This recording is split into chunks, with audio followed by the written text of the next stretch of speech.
ShopStyle Collective, we build tools for influencers to help create and monetize their content. Influencers can use our tools to help them make sure that everything is shoppable and know what they're wearing and kind of give them the ability to engage their audiences beyond that one Insta story or post. In terms of experiences, I think there's a lot of different things that influencers do depending on what type of, we're talking mainly about fashion, beauty, and lifestyle.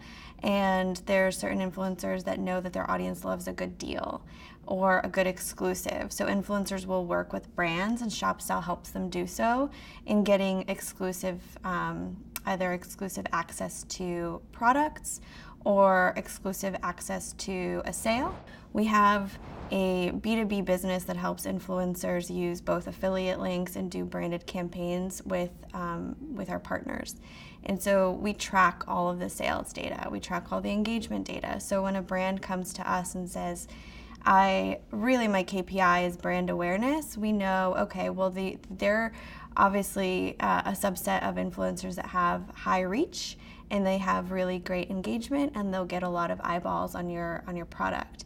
But when they come to us and say, I really want a 3-to-1 ROI at least, I want to drive sales, we know, we can search within our data and say, okay, this subset of influencers has driven a high conversion rate for sneakers. Let's do a campaign with them because they clearly have an influence over their audience, and their audience will buy this specific category, this specific brand.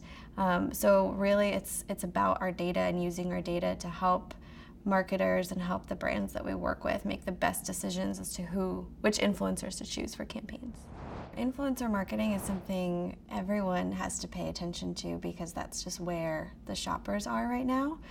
64% of Gen Z want to see real people versus celebrities in advertisements, and so that's because influencers are incredibly relatable, and they've definitely played a huge role in driving shopping behavior, and so a lot of advertisers definitely have been seeing that and need to pay attention to the space.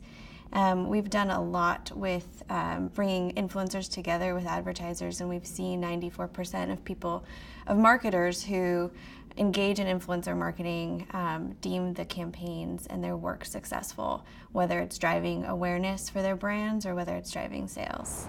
Well, I think traditionally everybody was looking at influencers who have really high reach, right? It's if you have 1 million followers, or 1 million unique visitors plus to your blog, that's really what we're interested in as marketers, because we think a high reach means your influence is just that much better.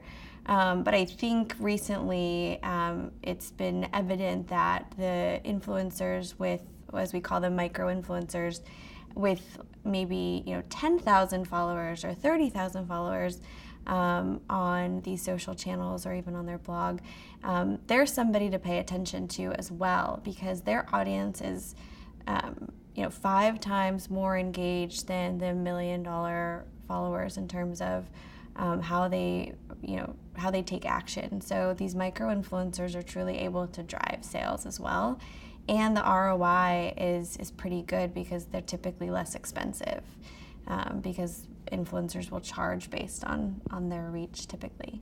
So it's just a better value for marketers, and something that I think they need to pay attention to. The other thing is about giving up control, which is really difficult. Influencers clearly are who they are because they're good at reaching their audience and creating content that is engaging enough for them to have the following that they do, and a lot of marketers will want to control the message or control the product, but you really have to let the influencers and the bloggers kind of do their thing in order to be the most successful. So it's funny because everyone thinks about influencers as really, really high upper funnel in driving inspiration, but I've seen it be successful in all the areas of the purchase funnel. And as we talk about the purchase funnel, it's a little bit, non-existent anymore. It's no longer this straight funnel. It's kind of this cycle where you will see something on Instagram and then you'll get that same ad retargeted on your laptop, and then you'll see it on somebody on the street and be reminded, oh yeah, I saw that somewhere and I'm going to purchase through maybe ShopStyle and search for that item. So we see influencers be impactful across the entire journey, whether it's driving inspiration through their content or because there's certain influencers that are more aspirational and they definitely ignite the demand for certain items. They drive sales. There's a good amount of influencers that we see that have a really high conversion rate, and their audience is just so loyal and engaged and love everything that they post and buy it. And so it's definitely interesting to see the whole spectrum of, there's influencers who are great for brand awareness, have a great following, and then there's influencers that are really just good at driving sales.